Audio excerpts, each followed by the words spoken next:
धन्यवाद जैन साहब। आदरणीय मंच, सम्मानित सदन, आज मेरा सौभाग्य है कि मैं ज्ञान के प्रतिमूर्ति, जिसको हम चार्टर्ड अकाउंटेंट बनने के बाद समाज के सबसे सम्मानित वर्ग जिसको हम कह सकते हैं, जो शिक्षा के क्षेत्र में जो एक उच्च पद है, उस पद पर आप सब लोग विराजमान हैं और आपके बीच मुझे आकर के कुछ अपनी बात कहने का अवसर मिला है। मैं आप सबको नमन करता हूं और वंदन करता हूं। ज्ञान एक ऐसा शिखर है जो इंसान को उन ऊंचाइयों की तरफ लेकर के जाता है जहां वो प्राप्त करना चाहे जा सकता है, वहां तक पहुंच सकता है। हिंदुस्तान की जब भी इतिहास लिखा गया तो वह हमेशा ज्ञानियों ने ही लिखा है। आप हजारों साल पहले, जब हम मेक इन इंडिया से पहले में भारत कैसे बना, उस विषय में आपको कुछ बताना चाहूंगा, क्योंकि भारत बनने के बाद ही हम मेक इन इंडिया की कल्पना कर सकते हैं। अगर भारत बना ही नहीं होता तो हम मेक इन इंडिया की कल्पना भी नहीं कर पाते।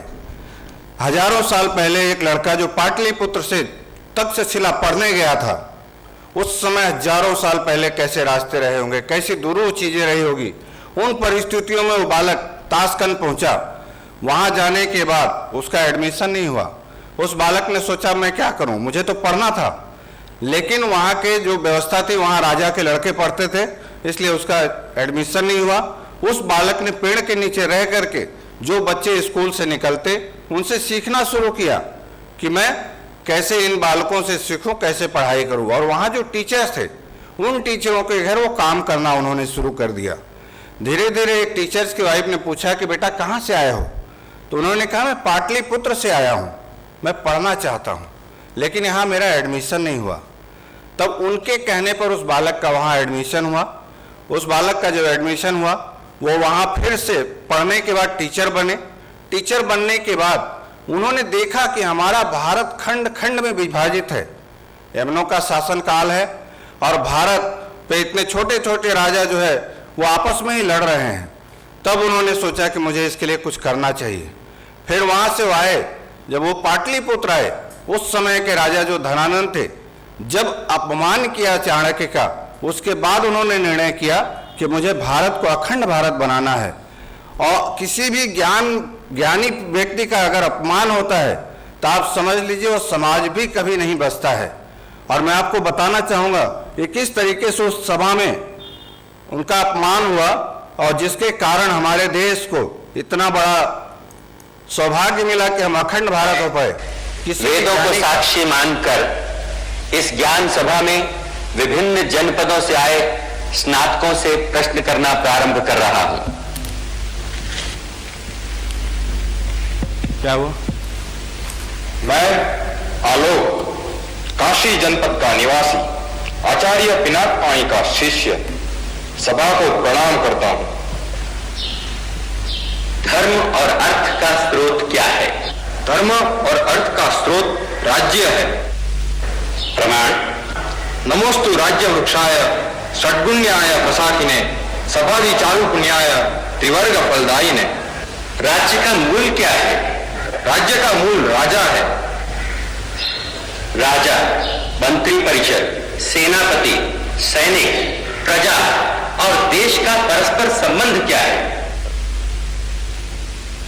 राजा राज्य रूपी वृक्ष का मूल है, मंत्री परिषद उसका दृढ़ है, सेनापति उसकी शाखाएं हैं, सैनिक उसके पल्लव है, प्रजा उसके पुष्प है, देश की संपन्नता उसके फल है और समस्त देश उसका बीज है। दूसरों पर विजय पाने की अपेक्षा किस पर विजय प्राप्त करना राजा के लिए परम आवश्यक है? दूसरों पर विजय पाने की अपेक्षा इंद्रियों पर विजय पाना परम आवश्यक है। अतः काम, क्रोध, लोभ, मान, मद और हर्ष के त्याग से इंद्रियों पर विजय प्राप्त करनी चाहिए। क्या मैं इंद्रिय जय नहीं हूं? जहां का शासन पर बोलो, क्या मैं इंद्रिय जय नहीं हूं? इसका नाश होना निश्चित होता है। मुझसे ही किसी राजपद अथवा काशापणों की भीख की अपेक्षा रखने वाले तुम मेरे प्रश्न का उत्तर क्यों नहीं देते? किसी में साहस है मेरे प्रश्न के उत्तर देने का?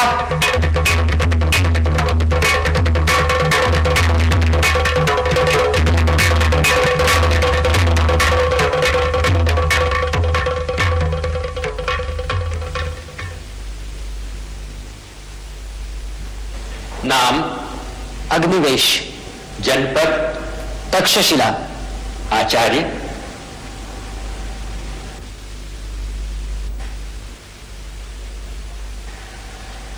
तक्षशिला का गुरुकुल।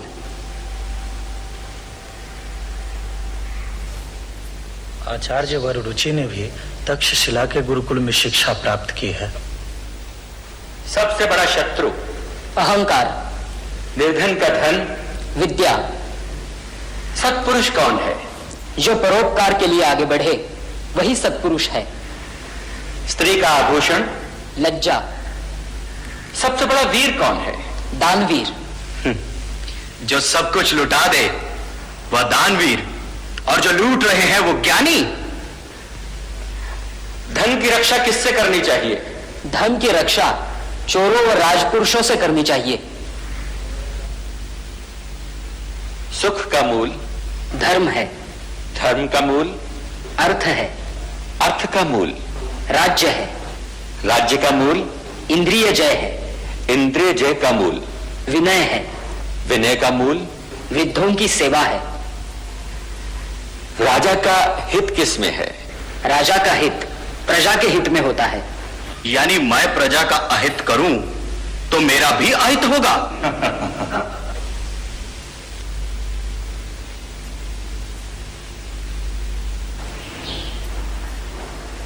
हाँ, तो क्या तुम्हारे शास्त्रों के आगे मेरा सामर्थ्य कुछ भी नहीं? नहीं। कौन कहता है सामर्थ्य ही शास्त्रों को जीवित रखता है? मूर्ख! बोलो, क्या है तुम्हारे शास्त्रों की दृष्टि में मेरी स्थिति? एक वेतनभोगी सेवक से बढ़कर कुछ नहीं। तो मैं यहां बैठे लोगों का सेवक हूं। उत्तर दे मूर्ख!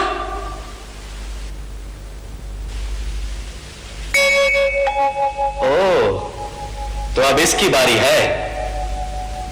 ब्राह्मण, तू नहीं मांगेगा भिक्षा? लूट ले, इन शठों के साथ तू भी लूट ले धनानंद को।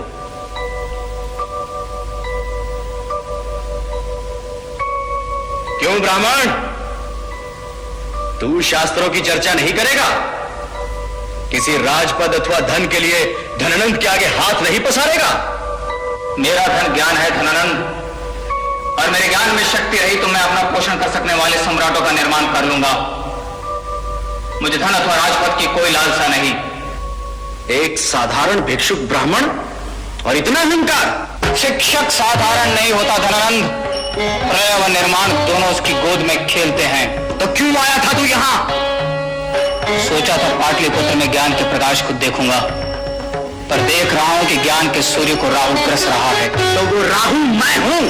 निकालो इस ब्राह्मण को यहां से। मैं कुत्ता नहीं हूं धनानंद, जिस स्वामी की ठोकरें खाने के बाद भी उसके तलवे को चाटे। ब्राह्मण है जो हाथों में तलवार खुआना जानते हैं, वे अपनी रक्षा करना भी जानते हैं। मैं किसी के रथ का पैसा नहीं।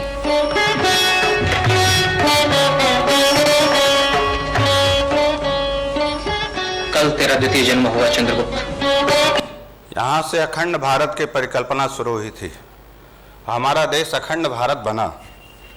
उसके बाद कितने सम्राट आए और हर एक अलग अलग तरीके से इस देश को संवारने और कोशिश किया सबने। और उसके बाद अब जो सरकार आई है, इन पिछले कई वर्षों से यहाँ निराशा का एक वातावरण था, जिसमें कंसेप्ट आया make in India. Make in India का कंसेप्ट हमारे मोदी जी लेकर के आए। उन्होंने सोचा कि हम देश में किसी चीज़ का निर्माण करें, हर चीज़ हमारे देश में बने और दुनिया वहाँ से ले करके जाए। और उस निराशा भरे वातावरण में भारत में एक उम्मीद जगी है। हर व्यक्ति कुछ न कुछ सोच रहा है, लेकिन हम भी फिर भी सोचते हैं कि कुछ नहीं बदल सकता है। हमारे मन में हमेशा आता है क्या हो सकता है, क्या बदलेगा, क्योंकि हमारा एक दृष्टिकोण हो गया, हर भारतीय का दृष्टिकोण है, कोई सकारात्मक सोच की तरफ जाता ही नहीं है, कहीं न कहीं रुक जाता है।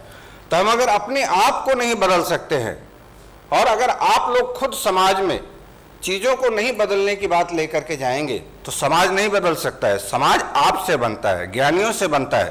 क्योंकि आप अगर CSR किसी कंपनी से कहते हैं कि भाई आप जो है आज जो इन्वेस्टमेंट है वो गाँव में लेकर के जाइए, आज किसानों की हालत कैसी है, किसानों की दशा जितनी खराब है, कभी बारिश आ गई, नहीं आई, सूखा पड़ गया, उन परिस्थितियों में अगर शहर का व्यक्ति उस किसान से जुड़ता है तो बहुत सारी चीज़ें बदल सकती है। आज दूसरे देशों में हम देखते हैं कृषि क्षेत्र किस तरीके से डेवलप हो रहा है।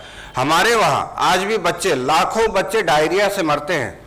जो 5 साल से कम उम्र के बच्चे डायरिया से मर जाते हैं। क्यों? क्योंकि वो लैट्रिन के बाद हाथ नहीं धोते हैं, उनके पास साधन नहीं है या उनको जानकारी नहीं है कि हम सफाई कैसे रखें। आज स्वच्छता अभियान उसका एक आधार है कि जो हम लोगों तक पहुँचा रहे हैं, आप लोग कर रहे हैं वो चीज़ें, लेकिन वो हर गांव तक पहुंचना चाहिए।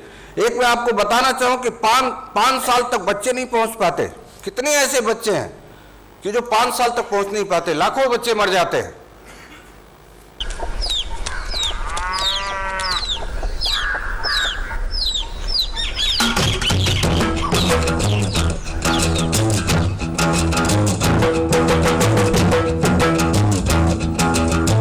मेक इन इंडिया का हिस्सा है कि हमें सोचना पड़ेगा।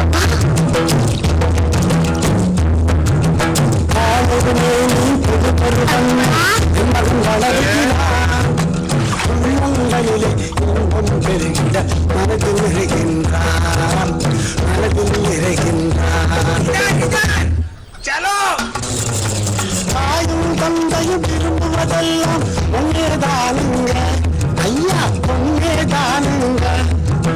கண்ணுக்கு கண்ணான தாம்பத்த பிள்ளை துள்ளி விளையாடியே மனது மகிழ செய்யணுங்க, மகிழ செய்யணுங்க, மகிழ செய்யணுங்க. தெய்வம் தந்த செல்வமையா, நான் பெற்ற செல்வமையா, ஆரோக்கியமும் அறிவும் பெற்று வளர்ந்துட்டானையா. மலமிடுதோமையா, நாமே மலமிடுதோமையா. இந்த மகிழ்ச்சியும் வேதனை எதுவும் மறந்துடும் ஐயா. ஐயா, நான் ஒரு மேலும் பொழுதொரு வண்ணம் என் மகன் வளருகிறான். உள்ளங்களிலே இன்பம் பெருகிட மனதில் நிறைகின்றான், மனதில் நிறைகின்றான்.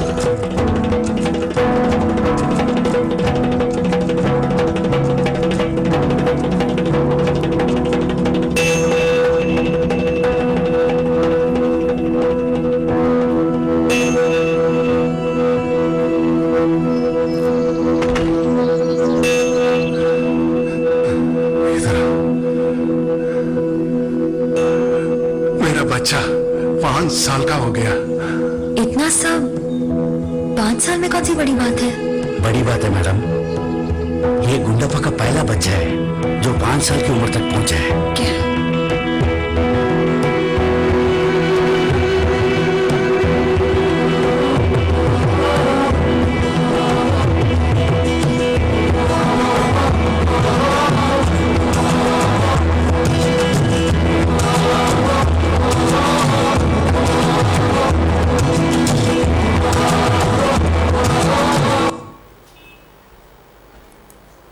आप सब जानते हैं जापान में दूसरे विश्व युद्ध में हिरोशिमा और नागासाकी पर जब एटम बम गिरा था, उस समय वहाँ की दशा क्या हुई थी। उन परिस्थितियों में जापानियों में जो जज्बा था, उन्होंने अपने देश को बदल डाला।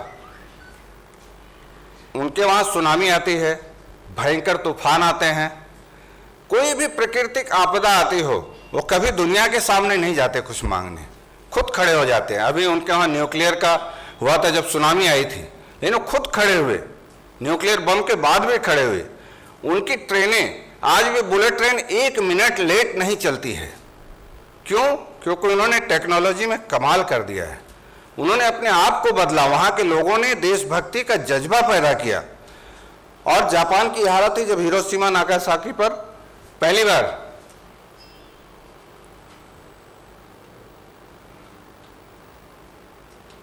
क्या हुआ, हिरोशिमा नागासाकी पर पहली बार जब एटम बम गिरा था तो वहाँ के शहर खत्म हो गए थे, लोग खत्म हो गए थे, लोगों में लड़ने की क्षमता। आज वहाँ की स्थिति ऐसी हिरोशिमा और नागासाकी की कि वो शहर आज आप देख करके सोच नहीं सकते कि 60 साल पहले वहाँ कभी एटम बम गिरा था। हमारे देश पर हमेशा न्यूक्लियर बम का खतरा मंडराता रहता है, लेकिन वहाँ के 10 लोग जो बचे थे सेकेंड वर्ल्ड वॉर के बाद, वो 10 ज्ञानियों ने प्लानिंग किया कि 10-10 साल में मुझे एक-एक चीज में हमारे देश को एक्सेल करना है। पहले textile industries, electronic industries, hardware industries, इस तरीके से उन्होंने 60 सालों में, आज दुनिया के पास उनका कर्जा है, उनके ऊपर किसी का कर्जा नहीं है। यह चीजें हमारे ज्ञानी लोग, आप लोग ज्ञानी वर्ग हो, कि आपको सोचना है कि देश को हमें किस तरफ लेके जाना है। मेक इन इंडिया करना है तो आने वाले कल में कभी ऐसी आपदा भी आए तो हम हमेशा खड़े रहे। वहाँ की टेक्नोलॉजी ने आज बुलेट ट्रेन 1 मिनट लेट नहीं चलती है, वहाँ की ट्रेनें 1 मिनट लेट नहीं चलती। क्यों? उन्होंने इतना कमाल किया। हम अगर आज अपनी ट्रेन की बात करें तो हमारी ट्रेनों की दशा क्या है कि हम अंधेरी में चढ़ नहीं पाते, बोरीवली में चढ़ नहीं पाते, तो उन परिस्थितियों में कैसे चेंज लावें।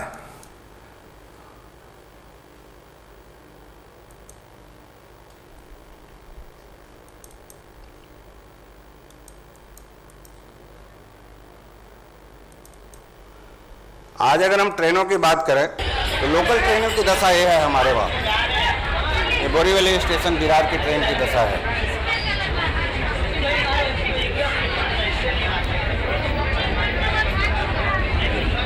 हम लोगों को बेसिक चीज़ों से बदलना होगा तो ही हमारा make in India programme success होगा।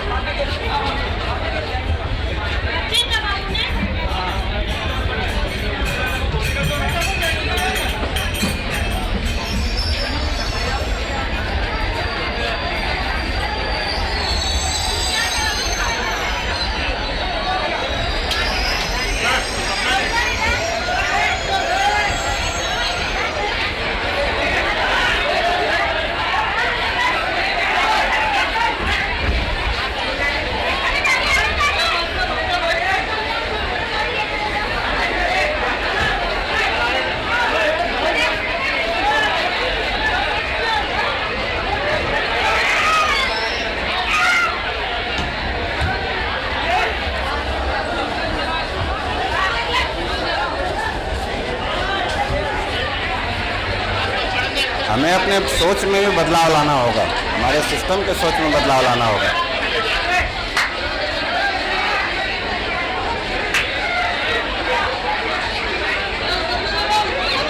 ट्रेन ने हमारे देश को बदला है।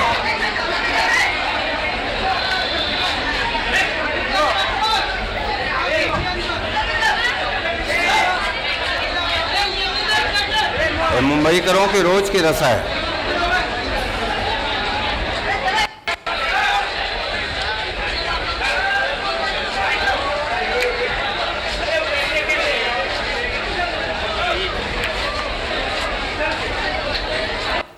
मैं ट्रेन को बुरा नहीं कह रहा हूं, क्योंकि ट्रेन ने हमारे देश के विचारों को बदला है। महात्मा गांधी जब पहली बार आए भारत, उन्होंने सोचा मैं पहले भारत भ्रमण करूं। ये स्वदेश पिक्चर का एक सीन है कि जो आपके दिलों को छुएगा। आज भी अगर आप ट्रेन से सफर करते हैं तो कई ऐसी मोमेंट आपके दिमाग को छू के जाएंगे कि देखिए हमारे देश में आज भी गरीबी है, किस तरीके से बेरोजगारी है, हम उन चीज़ों की तरफ कैसे ध्यान दें। अगर हम शहर में हैं तो हमारे लिए वह चीज़ आसान रहती है, लेकिन उन बच्चों के लिए कितना मुश्किल है।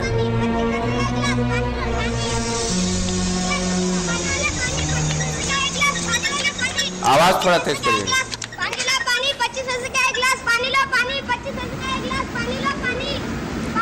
नहीं, ये स्वदेश का मोदी जी नहीं। 25 पैसे का एक गिलास पानी लो। 25 पैसे का एक गिलास पानी। 25 पैसे का एक गिलास पानी लो। पानी 25 पैसे का एक गिलास पानी लो। पानी सब एक गिलास पानी लो ना। पानी लो। पानी 25 पैसे का एक गिलास पानी लो। पानी 25 पैसे का एक गिलास पानी लो। पानी पानी लो। पानी 25 पैसे का एक गिलास पानी लो। पानी 25 पैसे का एक गिलास पानी लो। पानी 25। ये आज हमारे जीवन का हिस्सा है।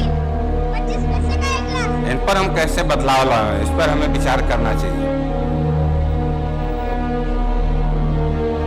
कैसे हम बड़ी कंपनियों को कहें वो इन सब चीज़ों पर ध्यान दें, धीरे धीरे इन सब चीज़ों को बदल सकें, वहाँ रोजगार के अवसर पेश करा सकें।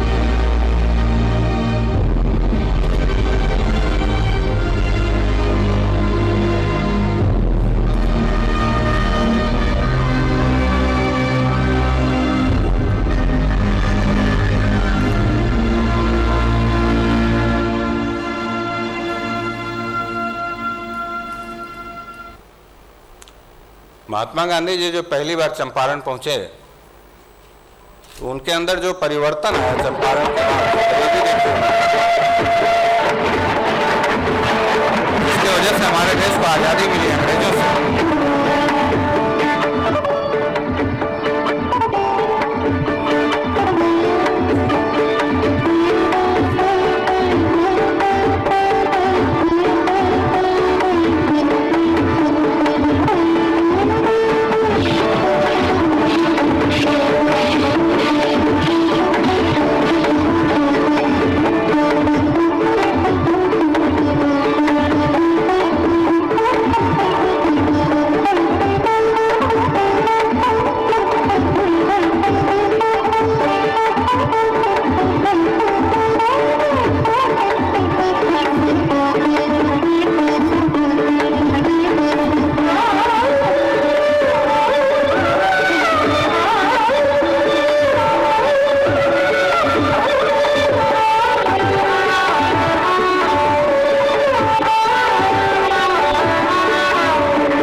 जब तक गांव नहीं बदलेगा, गांव में चीज़ें नहीं बदलेंगी।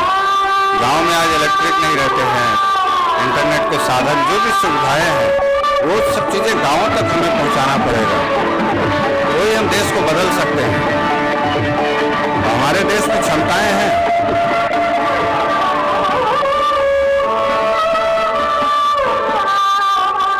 जब चंपारण के तट पर गांधी जी गए, उन्होंने देखा एक महिला के पास कपड़े भी नहीं है, वो तन ढक सके। उस दिन उन्होंने उसको धोती दान किया और उन्होंने कहा मैं एक ही धोती से अपने शरीर को ढकूंगा। और उन्होंने प्रण किया कि जब तक हमारे देश से यह स्थिति खत्म नहीं होती है, हम जो है अपने शरीर को तन से ढकेंगे नहीं।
हमें अगर हमारे देश को बदलना है, मेक इन इंडिया बनाना है, तो उसके लिए मेक इन इंडिया पे हम आते हैं। अब पहली चीज़ कि हमारे वहाँ हार्डवेयर कंपनी नहीं है, हम सॉफ्टवेयर कंपनी बनाते हैं। और हम सॉफ्टवेयर जो बनाते हैं वो विदेशों में निर्यात करते हैं, और हार्डवेयर उनसे हम इंपोर्ट करते हैं, उनसे मंगाते हैं। जब तक हम हार्डवेयर बनाने वाले खुद नहीं बनते हैं, तब तक हमारा देश सक्सेस नहीं हो सकता है, तब तक सफल नहीं हो सकता है। तो एक कोशिश करनी चाहिए कि हमारे इंडस्ट्रियलिस्ट हार्डवेयर हमारे वहाँ बनावें, जैसे कि मोदी जी का सपना भी है कि हमारे देश में आकर के बनाइए। लेकिन हार्डवेयर बड़ी बड़ी कंपनियां विदेशों में हमारे सॉफ्टवेयर हम भेज देते हैं, उनके काम आ रहे हैं, हमारे पास वो काम नहीं आ पा रहा है। तो हमारा ध्यान होना चाहिए कि हम जो है हमेशा हार्डवेयर बनाने वाली कंपनी तैयार करें अपने वहाँ। इंटरनेट की सुविधाएं, आप बॉम्बे से बाहर निकल जाइए, आपकी नेट बॉम्बे में भी कई बार नहीं लगती है मोबाइल में। और गाँव में ये सुविधाएं गाँव तक पहुँचाना, कि इंटरनेट गांव तक पहुंचे और एजुकेशन वाली इंटरनेट पहुंचे, वहां तक वो सुविधाएं पहुंचे कि वो अच्छी पढ़ाई कर सकें। गांव के पढ़े हुए लड़के जो आते हैं वो बॉम्बे में आकर के चपरासी की नौकरी करते हैं, क्योंकि उनकी डिग्री यहाँ काम नहीं आती है। कई बार ऐसा होता है, क्यों? क्योंकि वहाँ वो सिस्टम पहुँच नहीं पाता है। वो सिस्टम कौन पहुँचाएगा? इंटरनेट के माध्यम से आज बहुत सारे एजुकेशन जो हम लोग विदेशों में CFA का एजुकेशन जो स्टूडेंट लेते हैं वो ऑनलाइन लेते हैं। तो उसी तरीके से हम भी अपने एजुकेशन अगर ऑनलाइन करते हैं जो गांव के बच्चों तक पहुंच सके, तो अभी आकर के शहरों में कंपटीशन कर सकते हैं और शहरों में अच्छी पोजीशन पर पहुंच सकते हैं। वह काम देखना हम सबका काम है कि हम उन पर ध्यान दें कि हम गांव तक इंटरनेट पहुंचावें, उनको सुविधाएं पहुंचावें। इंटरनेट का माध्यम इतना अच्छा होना चाहिए कि सबको लगे कि नहीं, हम भी वो चीजें देख सकते हैं, कर सकते हैं। वर्चुअल मनी कंसेप्ट हमारे देश में अगर आ जाए जैसा विदेशों में है, तो फिजिकल मनी का कंसेप्ट जब तक खत्म नहीं होगा इस देश से, तब तक ब्लैक मनी खत्म नहीं होगा। ये सच है, आप भी जानते हैं कि जब तक हम लाख रुपए लेकर के घूम रहे हैं, खर्चा करके आ जाएंगे, उसका कोई हिसाब किताब नहीं है। लेकिन अगर वो कार्ड के माध्यम से होता है, इंटरनेट के माध्यम से हो जाए, किसी भी जगह ट्रांसफर हुआ हो, जैसे आज स्विस बैंक का हम लोग एग्जाम्पल ले सकते हैं कि पैसा गया है, आज हल्ला होता है कि स्विस बैंक से पैसा लाना है, लेकिन वो गया कहीं से ट्रांसफर हुआ है, वहां जाकर भले वो दूसरी कंपनियों में ट्रांसफर हुआ, वहां गायब हो गया, वो हम पकड़ नहीं पा रहे हैं। लेकिन पैसा किसी जगह से ट्रांसफर हुआ, वो कोई करोड़ रुपए लेके नहीं गए कि वहां स्विस बैंक में उन्होंने जमा कर दिया। तो जब तक ये कंसेप्ट नहीं आता है वर्चुअल कंसेप्ट कि हम जो है पूरे पैसे को एक साथ में लेके नहीं जा सके कैश का, तब तक हमारे वहाँ ये प्रॉब्लम रहेगी कि हम आगे ग्रो नहीं कर पाएंगे। ये हमारा सोचना है कि आप इस पर आप लोग ज़्यादा जानते हैं, आप चार्टर्ड अकाउंटेंट हैं। टैक्सेशन में बिल्डर जो है अनसोल्ड फ्लैट रखते हैं, जिसके वजह से ब्लैक मनी का बहुत बड़ा भंडार रहता है। हम स्विस बैंक भागते हैं, लेकिन सारा भंडार अपने इंडिया में ही पड़ा हुआ है, कहीं बाहर जाने की जरूरत नहीं है। वो तो नेता लोगों के अपने फलसफे हैं कि वो कहते रहते हैं सारा पैसा यहीं पे जमा है, लेकिन वो घूम रहा है। उस चीज़ को बाहर लाना हो तो आप लोग अच्छी तरीके से समझ सकते हैं कि इसको कैसे कर सकते हैं और हम कैसे बदलाव ला सकते हैं, मेक इन इंडिया में भारत सरकार को कैसे सहयोग कर सकते हैं। इन चीज़ों पर ध्यान देना चाहिए मेरे ख्याल में।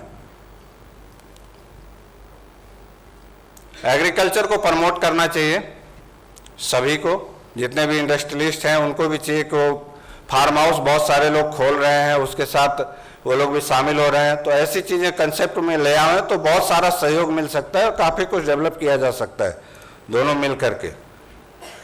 इकोनॉमिक टेररिज्म इसको हम कह सकते हैं, जैसे फिजिकल बजट बनते हैं, टैक्स बजट बनते हैं, वैसे मास्टर प्राइज बजट हर साल क्यों नहीं बनता है। जैसे दवा का एक प्राइस बैंड होता है, लेकिन आज दाल का कोई प्राइस बैंड नहीं है। वो 200 रुपये किलो हो जाए, 250 रुपये किलो हो जाए, साल में एक बार फिक्स कर दीजिए कि भाई इस चीज़ का ये इतना प्राइस है और वो पूरे साल एक ही प्राइस पे रहे, उससे कम ज़्यादा नहीं हो। तो गरीबों के लिए बहुत बड़ा फायदा हो सकता है, देश के लोगों के लिए। एक रहेगा कि इसी रेट पर मिलेगा, हमको दवा एक ही रेट पर मिलता है, उसमें भी डिस्काउंट मिल जाते हैं। लेकिन ये चीज़ें भी दूसरी चीज़ों में नहीं मिल पाती है। फूड टेररिज्म में भी है, खाने पीने की चीज़ों में भी हम देखते हैं कि वहाँ पर भी वही प्रॉब्लम रहती है। वन टैक्स कंट्री, हम हर जगह टैक्स देते हैं, सर्विस टैक्स देते हैं, वैट टैक्स देते हैं, और फिर हम डायरेक्ट टैक्स भी देते हैं, इनकम टैक्स। तो हमारे लिए एक टैक्स होना चाहिए, चाहे वैट टैक्स लें, चाहे सर्विस टैक्स लें, बहुत सारे टैक्स लेते हैं, तो या तो इनकम टैक्स ले लें या तो दूसरी सब चीज़ों को छोड़ दें, तो हमारा कंट्री ग्रो कर सकता है। दुबई में है, देखिए एक ही टैक्स है, वहाँ पर कोई टैक्स नहीं, इसलिए दुबई कितना आगे चला गया। दुबई का हम एग्जांपल आपको बता रहे हैं कि दुबई 1990 में कुछ नहीं था,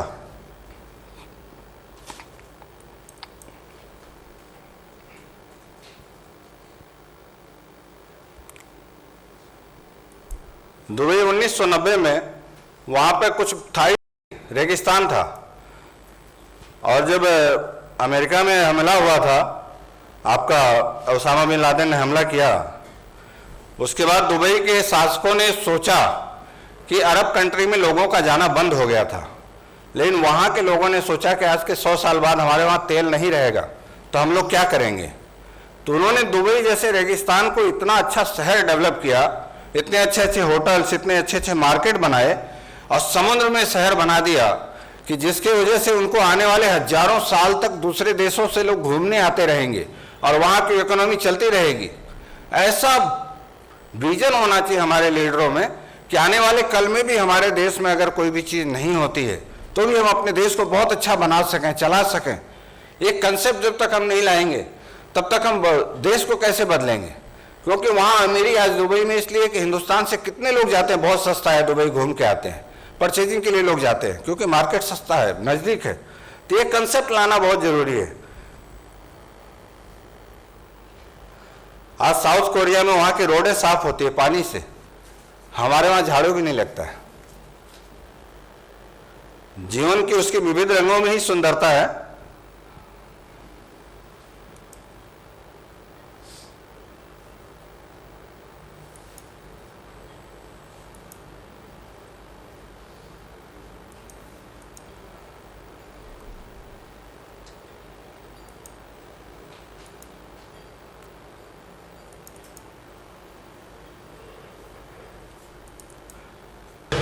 दुनिया की सबसे तेज ट्रेन 574 किलोमीटर की स्पीड से चलती है।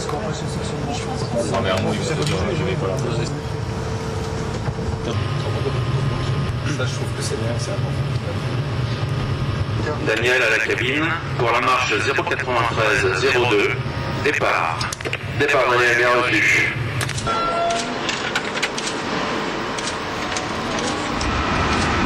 मोदी जी ने सपना देखा है बुलेट ट्रेन का, सफल वो हो सकता है, लेकिन हम सब उनके साथ देंगे तभी हो सकता है।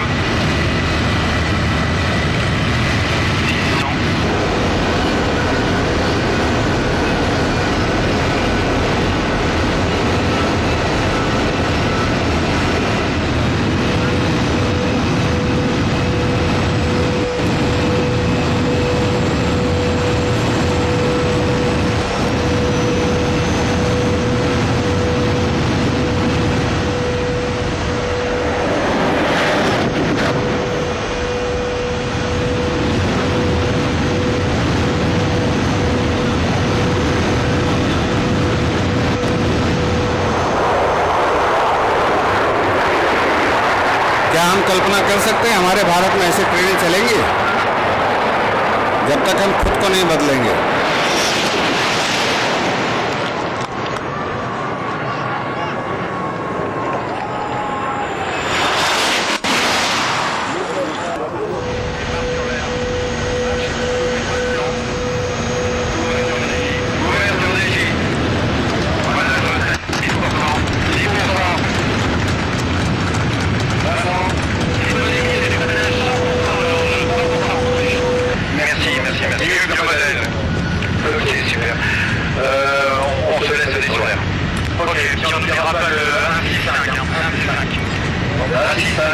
Ouais, tu viens de le rappeler.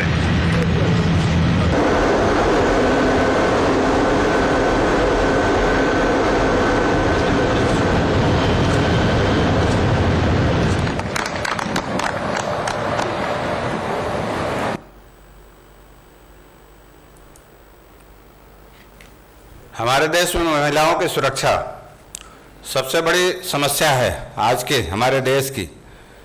एक धाविका थी, फुटबॉल खिलाड़ी अरुणिमा सिन्हा, वो लखनऊ से दिल्ली जा रही थी नोएडा मैच खेलने के लिए।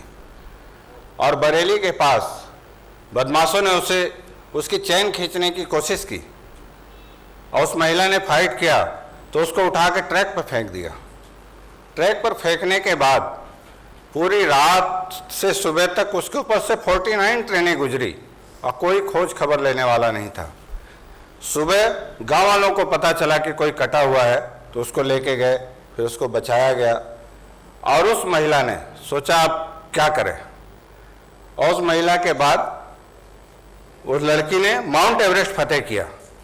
तो ये जज्बा बहुत कम लड़कियों में आ पाता है, लेकिन सुरक्षा की भावना हमारे देश में अगर सुरक्षा की भावना तक नहीं रहती है तो हमारे देश के लोग कैसे, मतलब महिलाएं अगर सुरक्षित नहीं हैं तो देश कैसे आगे बढ़ेगा। हमारी बहनें अगर सुरक्षित नहीं है कहीं आगे नहीं बढ़ सकती है। 22,000 फीट ऊंचे पहाड़ पर शांत और उस लड़की ने सोचा सपने नहीं देखना, सपने देखने बंद हो गए थे उसके।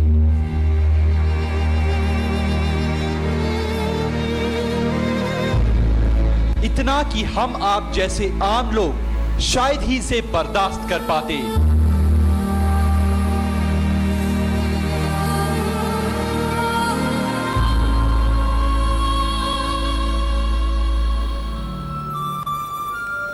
लेकिन अरुणिमा उर्फ सोनू ने ना सिर्फ इसे बर्दाश्त किया बल्कि उसे जीत में बदल दिया।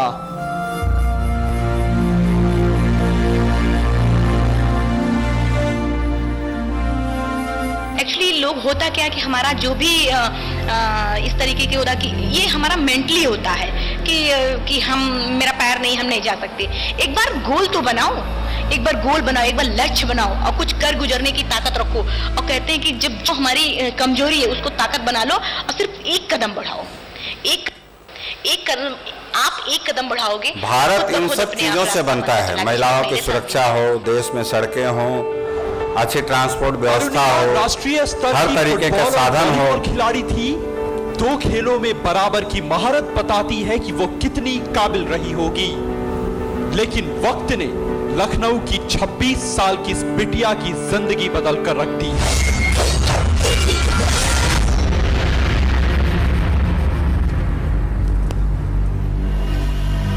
ऐसा हादसा हुआ जिसे जिसने भी सुना आंखों में आंसू भरकर दंग रह गया।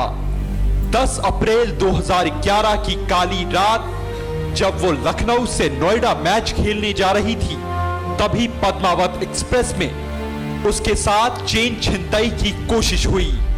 अपराधियों से भिड़ने में अरुणिमा कामयाब रही लेकिन जीत नहीं सकी और उन अपराधियों ने उसे ट्रेन से ट्रैक पर फेंक दिया।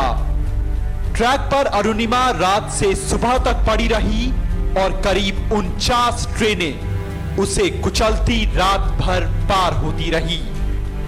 ऐसा दर्दनाक हादसा जिसमें बच जाना असंभव था, असंभव।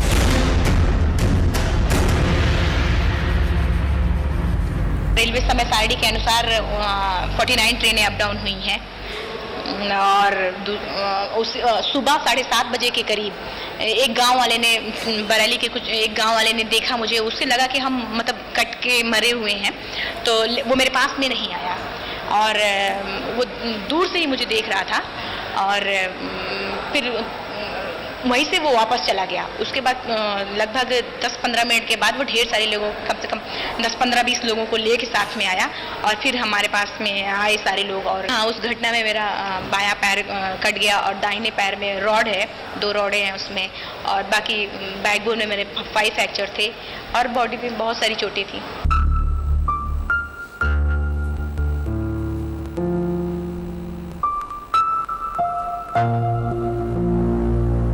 लेकिन ये हादसा हादसों की शुरुआत थी। ट्रेन ने अरुणिमा को एक रात कुचला, व्यवस्था ने कई दिन तक। स्वागत है सर आपका। अरुणिमा को देखकर सन रह गया था, लेकिन खेल मंत्रालय 25,000 रुपए की भीख देता रहा। सोनू ने अपनी सफलता के सारे तमगे मंत्रालय, हमारे second vice district governor Sunil Patodia ji WIRC के चेयरमैन हमारे बीच आ चुके हैं, उनका जोरदार तालियों से स्वागत करें। मंत्रालय के सामने भिखारी बन गई है। लड़की के लिए भिखारी टाइप भीख देने के बराबर होती, लड़की के लिए भिखारी टाइप भीख देने के बराबर होती। लड़की के लिए भिखारी टाइप भीख देने के बराबर होती। इतनी बड़ी त्रासदी के बीच इंसान अपने पैर पर नहीं उठ पाता, पर यहां से अरुणिमा ने नई शुरुआत की। वो सपना देख लिया जिसमें उसके आगे की दुनिया छोटी लगने लगी और 22,000 फीट ऊंचे चामसेर चोटी से जब वो एवरेस्ट देखती है तो उसे सबसे ऊंचे पर्वत की ऊंचाई अपनी मुश्किलों से छोटी लगती है जिसे उसने जिंदगी में मात दी है। अरुणिमा की कहानी बताती है कि अगर आप दुनिया से लड़ने को तैयार हैं तो दुनिया आपके कदमों में होगी। भारत को बदलना हो तो इन सब चीज़ों पे देखना पड़ेगा हमें, मेक इन इंडिया में, कि हम इन सब चीज़ों को बदलें। अब मैं मेक इन इंडिया के मेन कंसेप्ट पे आता हूँ। इस लोगों को आप सब ने देखा है कि हमारे प्रधानमंत्री जी ने ये लोगो हम सब के लिए प्रेषित किया था। दर्शाए गए सभी चिन्हों से आप परिचित हैं। मेक इन इंडिया, उन्होंने जो एक विजन दिया था कि हम अपने देश को बदलने के लिए क्या कर सकते हैं। स्मार्ट सिटी, 100 शहर की परिकल्पना नरेंद्र मोदी जी ने की थी, जिसकी घोषणा भी कर दी प्रधानमंत्री जी ने। आओ भारत में बनाओ, आइए भारत में उत्पादन करें, दुनिया में किसी भी देश में बेचो किंतु भारत में बनाओ। हमारे पास कौशल है, प्रतिभा है, अनुशासन है और दृढ़ संकल्प है, हमें कुछ करना है। हम दुनिया के एक अनुकूल अवसर देना चाहते हैं। भारत में आइए, भारत में बनाइए और हम दुनिया को कहेंगे बिजली उपकरणों से लेकर कृषि मूल्य वृद्धि तक आओ भारत में बनाओ, कागज से लेकर प्लास्टिक तक आओ भारत में बनाओ, उपग्रह पनडुब्बी आओ भारत में बनाओ। हमारा देश शक्तिशाली है, आइए हम आपको निमंत्रण दे रहे हैं। हमारा देश जवानों का देश है, 35 वर्ष के जवान हमारे देश में बहुत हैं, लेकिन आने वाले कल में 50 साल बाद ये स्थितियां नहीं रहेंगी, बदलेंगी। तो हमारे देश को इतना मजबूत बनाना है कि ताकि आने वाले कल में हम उन चीज़ों को बदल सकें। मेक इन इंडिया का कंसेप्ट क्या है? भारत को वैश्विक उत्पादन के हब के रूप में हेतु एक राष्ट्रीय कार्यक्रम निश्चित किया गया है। इस कार्यक्रम को स्वदेशी अभियान अथवा भारत में निर्मित अवधारणा के साथ जोड़कर नहीं देखना चाहिए। यह भारत सरकार की एक पहल है, प्रधानमंत्री नरेंद्र मोदी जी द्वारा शुरू किया गया है। हमारे प्रधानमंत्री ने इस पहल को नई दिल्ली के विज्ञान भवन में 25 सितंबर 2014 को प्रस्तुत किया था। भारत में प्रत्यक्ष विदेशी निवेश वृद्धि की दिशा में यह प्रथम कदम है, क्योंकि दुनिया भारतीय बाजार को एक अवसर के रूप में देख रही है। प्रधानमंत्री ने कहा एफडीआई को फॉरेन डायरेक्ट इन्वेस्टमेंट अथवा प्रत्यक्ष विदेशी निवेश के साथ फर्स्ट डेवलपमेंट इंडिया अर्थात प्रथम भारत का विकास भी समझा जाना चाहिए। उद्देश्य क्या है इसके पीछे? इसके पहले प्रमुख उद्देश्य अर्थव्यवस्था को 25 श्रेणियों क्षेत्रों में ध्यान केंद्रित करना तथा रोजगार में बढ़ोतरी व कौशल का विकास हो सके, घरेलू सकल उत्पादन जीडीपी की वृद्धि और राजस्व में बढ़ोतरी हो सके, उच्च गुणवत्ता मानकों के प्रति लक्ष्य हो, पर्यावरण पर कुप्रभाव को न्यूनतम करना, भारत में विदेशी पूंजी और तकनीकी निवेश को आकर्षित करना। 25 क्षेत्र उन्होंने चुने हैं। भारत के राष्ट्रीय प्रतीक चक्र दर्शाता है शांतिपूर्ण प्रगति और गतिशीलता। शेर का मतलब है शक्ति, साहस, दृढ़ता और बुद्धि।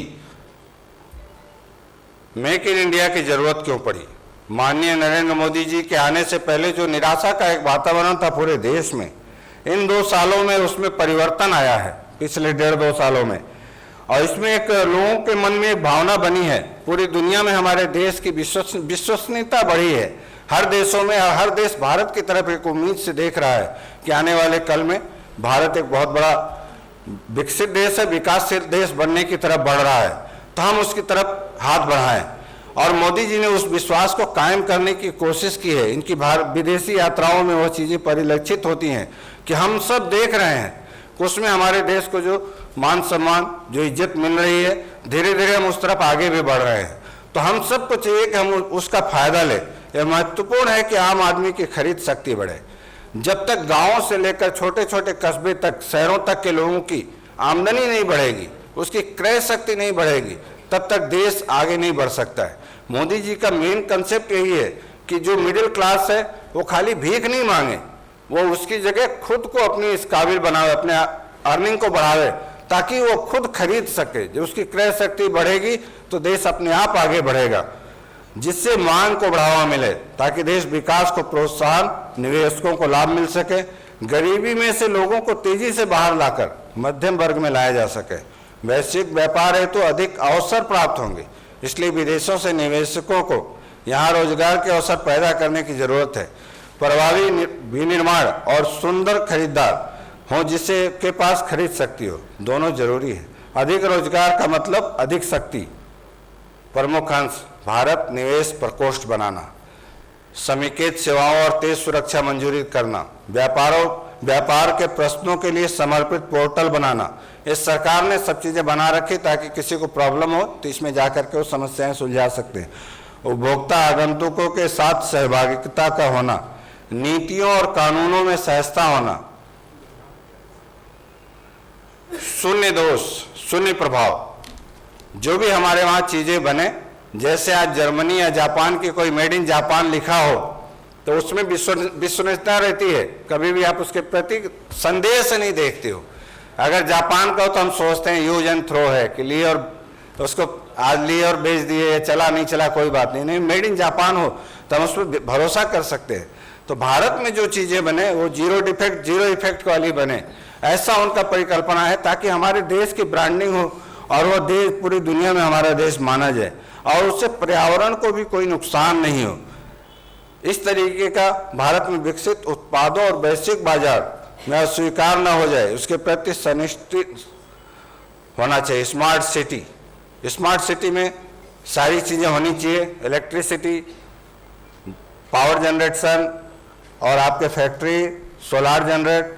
और गांव में जैसा आपने यूपी में देखा होगा कि लोग इलेक्ट्रिक तार पर कपड़े सुखाते हैं, कई बार आपने टीवी में देखा होगा, तो उनका भरोसा है कि इसमें लाइट नहीं आएगी। अगर हमारे देश में ये परिकल्पना होगी कि हम इलेक्ट्रिक तार पर अगर कपड़े सुखाते हैं और हमको भरोसा हो कि मुलायम सिंह सरकार में इस पर लाइट नहीं आएगी, तो हमारा देश कैसे आगे जा सकता है? हम कैसे स्मार्ट सिटी और मेक इन इंडिया की कल्पना कर सकते हैं? तो हमारे वहाँ ये निश्चित करना कि 24/7 लाइट रहेगी और जिसकी वजह से ही देश विकास की तरफ जा सकता है, वह पूरा करना सरकार का काम है। और स्मार्ट शहर जो बने उसमें वो सारी सुविधाएं हों, जहां पर निवेशकों, विशेषज्ञों और पेशेवर को आकर्षित करे, अच्छी गुणवत्ता वाले बुनियादी ढांचे हों, सरल और पारदर्शी ऑनलाइन व्यापार हों, सार्वजनिक सेवाओं की प्रणाली हो। यह सारी बातें पेशे या उद्यम स्थापित करने की राह और आसान करती हैं तथा सक्षमता से नौकरशाही बाधाओं के बगैर चलती रहती है। यह सारी बातें जरूरी है नागरिक केंद्रित और निवेशक अनुकूल स्मार्ट सिटी के लिए। अगर स्मार्ट सिटी बनती है तो हमारे बहुत सारे एयरपोर्ट भी बनेंगे। जब एयरपोर्ट बनेंगे छोटे छोटे शहरों में, हवाई जहाज, हमारे वहाँ अभी भी पायलट, विदेशों से बहुत सारे पायलट मंगाए जाते हैं। हम अपने बच्चों को खाली CA, CS, डॉक्टर, इंजीनियर, इन्हीं 4-5 चीज़ों में समेट के रखते हैं। उनको कभी हम ये नहीं कहते कि आप जो है जहाज भी उड़ा सकते हो। मैं देखा एक टर्किश की लड़की जिसने सोचा कि मुझे जहाज उड़ाना है, जबकि मुस्लिम कंट्री की लड़कियां जहाज नहीं उड़ाती, लेकिन उसके माँ बाप ने उसको परमिशन दिया और वो बच्ची ने ऐसे ड्रीम पे पूरे। Burada İstanbul'da bir köyde büyüdüm. Ailem çiftçiydi. हमारे देश में बच्चों को पता होना चाहिए İneklerimiz बारानी के बाद हम onların arasında एरोप्लेन büyüdüm. उड़ा सकते हैं। Çok yaramaz bir çocuktu. Kızdan var yani erkek gibi yetişti. Yani zıpır desem yalan değil yani, böyle yaramazlığı vardı. Dallara biner, ağaçlara tırmanır, yükseklerde olmasını seviyordu yani. İlkokuldayken bahçemizde böyle kocaman büyük bir roket oyuncağımız vardı. Ve ben aslında o roketi kullanıyordum. Öyle hayal ediyordum. Pilot olmak istiyordum. Kararım kesindi. Bunun için araştırmalar yaptım. Fakat maliyeti çok yüksek. देश बढ़ रहा है, इसमें बहुत सारे अवसर मिलेंगे। हर चीज की, हर अवसर की तरफ हमारे बच्चे बढ़े और उनको एक मौका मालूम पड़े कि वो कैसे कैसे उन चीजों को फेस कर bin bir türlü sınavdan geçtim. Bu sınavların arasında Dünya simetri जा रही है। matematik, zeka testleri ve yetenek testleri vardı. Ve en son olarak uçuş testinden geçtik. Kızım dedim, sen başarırsın dedim. Hatta ona sormuşlar senin baban ne iş yapıyor diye. O da demiş ki babam da kaptan ama yer kaptanı, tır şoförü. Balkondan bizim uçaklar görünüyor. Her zaman da Türkiye Hava Yolları'nın uçakları uçuşunda uçağı görüyoruz. Diyoruz ki herhalde Safiye uçuyor şu an. Sınavlardan sonra Florida'ya gönderildim. Toplamda 120 kişiydik orada. Herkes erkekti, tek kız öğrenci bendim. आसमान में उड़ने का Türk hocamız 120 erkeğin arasında tek kız olarak beni görünce çok sevindi ve bana ilk söylediği şey seni hava rallisine göndereceğim oldu. Daha sonradan öğrendim ki hava rallisinde sadece bayan pilotlar yarışabiliyor. Air Race Classics yarışmasına katılabilmek için lisansımın olması gerekiyordu. Ve ben daha o zamanlar uçmayı bile bilmiyordum. Ve yarışmaya katılmak için 3 ayımız vardı. Bu süre içinde benim ne yapıp ne edip o lisansı almam gerekiyordu. Gece gündüz demeden uçtum. Çok yoruldum. Ama başaracağımı bildiğim için uçmaya devam ettim. Ve yarışmaya 4 gün kala lisansımı almıştım. Bu yarışma hayatımın en büyük tecrübesi oldu. Çünkü oradaki bütün bayan pilotların arasında en tecrübesizi bendim. Herkesin binlerce saatlik uçuş tecrübesi vardı. Benim ise sadece 60 saatlik uçuş Bharat के tecrübem पास vardı. अपार संभावनाएं Onların हैं। arasında adım Baby Pilot'a çıktı. Pırpır bir जो uçakla पुरानी धरोहर है, Amerika'nın bir ucuna सांस्कृतिक bir ucuna धरोहर है। uçtum. İndiğim bütün kasabalarda herkes bana böyle imrenerek bakıyordu. Çünkü herkes Türk Hava Yolları'nın sponsorunu görüyordu. Ve yarışma sonunda 4. olmuştuk. İnancımla, çalışmamla neler başarabileceğimi göstermiş oldum. Ve Türk genç kızlarına örnek olabildiğim için çok sevinmiştim. Dışarıya adımımı atar atmaz ilk yaptığım şey gökyüzüne bakıp güneşe, bulutlara, sonsuzdaki yıldızlara selam vermek oluyor. Ve hep orada olmak istiyorum. Çünkü orada mutluyum. Gökyüzünden bakınca dünyanın sadece tek bir ülke olduğunu ve tüm insanların tek bir millet olduğunu görüyorum. Ve bu beni çok mutlu ediyor. Hayallerimden hiçbir zaman vazgeçmedim. Çok çalıştım. Kendime hep inandım. Hatta öyle zamanlar oldu ki yorgunluktan ağladım. Ama hiçbir zaman vazgeçmedim ve hayallerimin peşinden koştum. Ve Türk Hava Yolları yanımdaydı. Beni destekliyordu. Ben pilot Safiye Ademoğlu. Belki bir gün Türk Hava Yolları Airbus 320 uçuşunda karşılaşırız.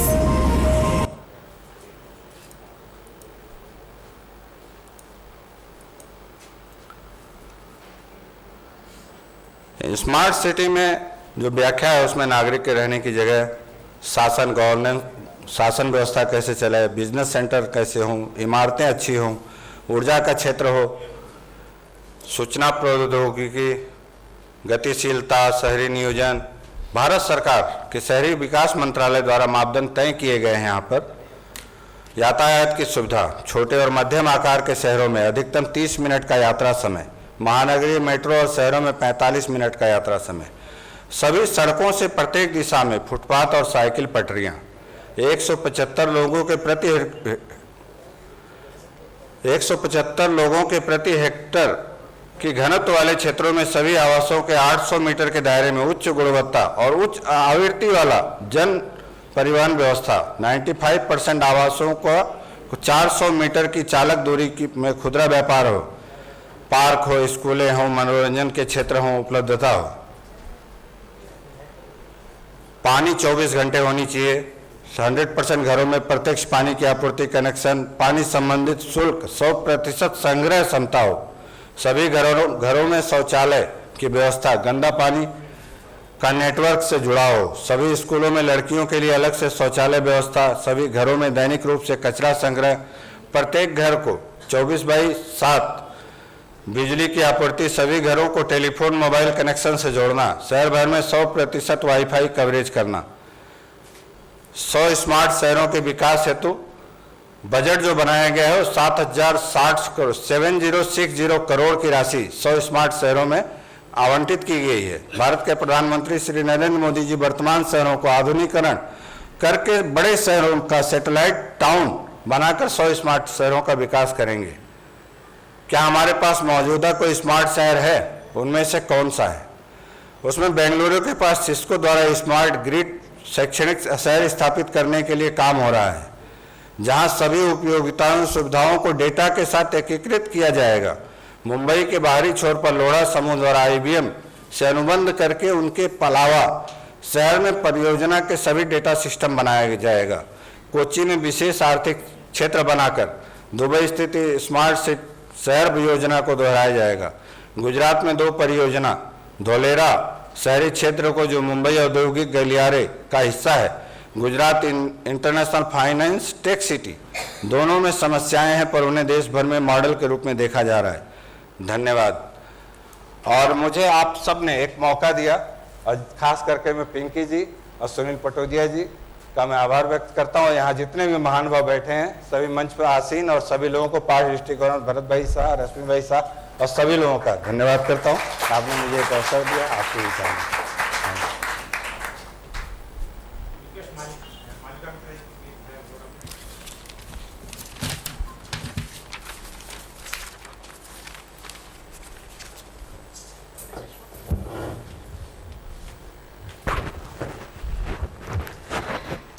बहुत बहुत शुक्रिया राधेश्याम जी। इस देश में शायद electric के तार चले ना चले, हमारे दिल के तार जरूर छू गए हैं आज। बहुत सुंदर तरीके से आपने ये एहसास दिला दिया कि हमारी जिम्मेदारी क्या है आज, स्पेशली आज चार्टर्ड अकाउंटेंट्स। हाँ, देश बनता है शहर से, शहर बनता है व्यक्ति से। अगर हम व्यक्ति का ही विकास न हो, अगर व्यक्ति ही अपने पूरे निश्चय में दृढ़ न हो, तो देश का, प्रगति का कुछ प्रश्न ही नहीं उठता। इतने सुंदर तरीके से, मेरे बोलने लायक कुछ है ही नहीं, उन्होंने इतना सब कुछ इतने सुंदर तरीके से ऑलरेडी बता दिया है। हमारी कहाँ खामियां हैं, हम क्या कर सकते हैं, हमारी क्षमता क्या है, और उसके साथ सारे सुझाव। प्राइम मिनिस्टर ने जो बोला है वो तो सही है, पर इन्होंने अपने सुझाव भी इतने सुंदर तरीके से बता दिए। आई थिंक थोड़ा सा मैं इंग्लिश में भी बोल दूंगी बाय डिफॉल्ट कि we all should, it's high time that we just get up, understand our responsibilities and get up and start working for the nation rather than restricting ourselves to, our personal developments, है ना। इसी के साथ सभी की तरफ से मैं बहुत बहुत शुक्रिया अदा करती हूँ आपका। Thank you very much.